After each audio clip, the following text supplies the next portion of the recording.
পূর্ব মেদিনীপুর জেলা sawmill honours welfare অ্যাসোসিয়েশনের বার্ষিক সাধারণ সভা অনুষ্ঠিত হলো। এদিন এই সভা উপলক্ষে রক্তদান শিবির ও বৃক্ষরোপণ কর্মসূচি ও চারাগাছ বিতরণ করা হয়। পূর্ব মেদিনীপুর জেলার নিমতৌড়িতে রক্তদান শিবিরে 120 জন রক্তদান করেন। তমলুক জেলা হাসপাতালের ব্লাড ব্যাংকে রক্ত সংগ্রহণ করা হয়।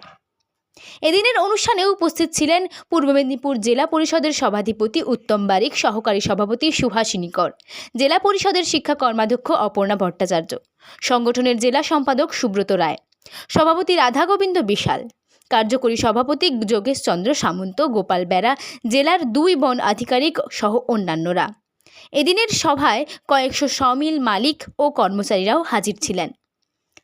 নন্দকুমার থেকে নিজস্ব প্রতিনিধি, সংবাদ কর্নার।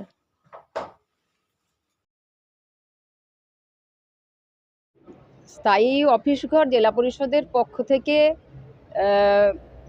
ওনারা চেয়েছেন, জায়গা চেয়েছেন, তো সেটা আমাদের সভাধিপতি আছেন, আমাদের সমস্ত কর্মাধ্যক্ষরা আছেন, ডিএলও আছেন,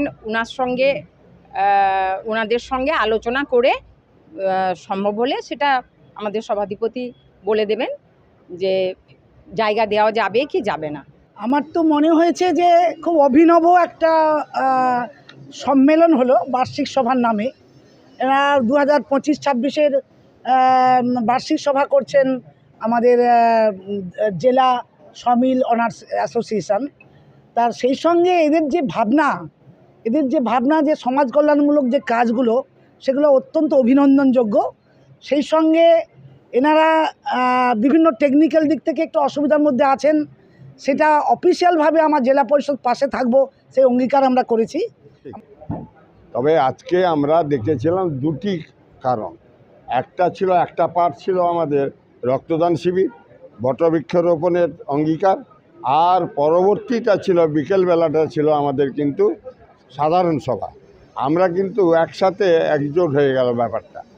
বেকারত্বের জ্বালায় ছেলেরা এই ধরনের ব্যবসা বাণিজ্যের সঙ্গে যুক্ত হচ্ছে এবং আমাদের পূর্ব মেদিনীপুর জেলা ফরেস্ট এরিয়া নয়, সেজন্য অনেকটা সাহসের সঙ্গেই তারা যুক্ত হচ্ছে। একদিকে নিরুপায়, আবার একদিকে সাহস অবলম্বন করছে। অতএব এগুলি যাতে আগামী দিনে লাইসেন্স পায়, সেকেন্ডারি লাইসেন্স পায়, সেজন্য আমরা আমাদের দাবি যে আবেদন প্রক্রিয়াটা থাকুক, তাহলে তারা আবেদন করুক, লিগালি আবেদন করবে, তার যা ক্রাইটেরিয়া আছে, গভর্নমেন্টের নিয়ম আছে, সেই নিয়ম মেনে যাতে তাকে অন্তত সেকেন্ডারি লাইসেন্স দেওয়া যায় এবং তারপর সে জেনারেল লাইসেন্স পাবে। আর এই ব্যবসা বাণিজ্যের সঙ্গে বহু মানুষ যুক্ত আছে, তাই এগুলি আমরা আপেক্ষিকভাবে ইনলিগাল হলেও বেকারত্বের জ্বালা এবং প্রয়োজন আর সব মিলিয়ে আমাদের জেলায় এটা চলছে, আমরা জানি, এবং আমাদের দাবি এগুলিকে আস্তে আস্তে লিগালি করা হোক, সেকেন্ডারি লাইসেন্স দেওয়া হোক। তো সর্বতভাবে চেষ্টা করি সমাজের জন্য কিছু করার জন্য। কখনও ছাত্রছাত্রীকে বই খাতা দেওয়া, কখনও চারাগাছ লাগানো। আজকে এই বছর আমরা একটা অভিনবভাবে নিয়েছি বট গাছ লাগানোর জন্য, কারণ বটবৃক্ষটা সমাজের যে বন্ধু সেটা অনেকেই জানেন, অনেকেই জানেন না।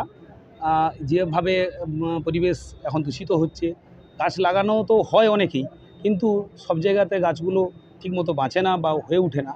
একটা বট গাছ যদি আমরা বাঁচাতে পারি 100টা অন্যান্য গাছের সমান, তো সেইভাবে সেই ভাবনা থেকেই আমরা বট গাছটা লাগানোর পরিকল্পনা নিয়েছি। অনুষ্ঠিত হয়েছে ওয়েলফেয়ার সোসাইটির ব্যবস্থাপনায়। তো রক্তদান শিবির নিশ্চিতভাবে মহৎ এবং গুরুত্বপূর্ণ কাজ। প্রাকৃতিক দুর্যোগকে উপেক্ষা করে আয়োজক সংস্থার কর্মকর্তা বন্ধুরা এই ধরনের একটি মহতি গুরুত্বপূর্ণ মানব সেবামূলক কাজে নিজেদেরকে নিয়োজিত করেছে, তার জন্য আন্তরিকভাবে ধন্যবাদ। এবং যারা আজকে রক্তদান শিবিরে নিজেরা রক্তদান করেছেন তাদেরকেও আন্তরিক ধন্যবাদ জানাই।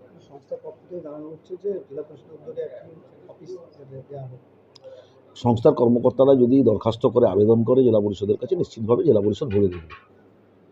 কোনো জায়গাতে লিখিত হয়নি আবার কি? হ্যাঁ,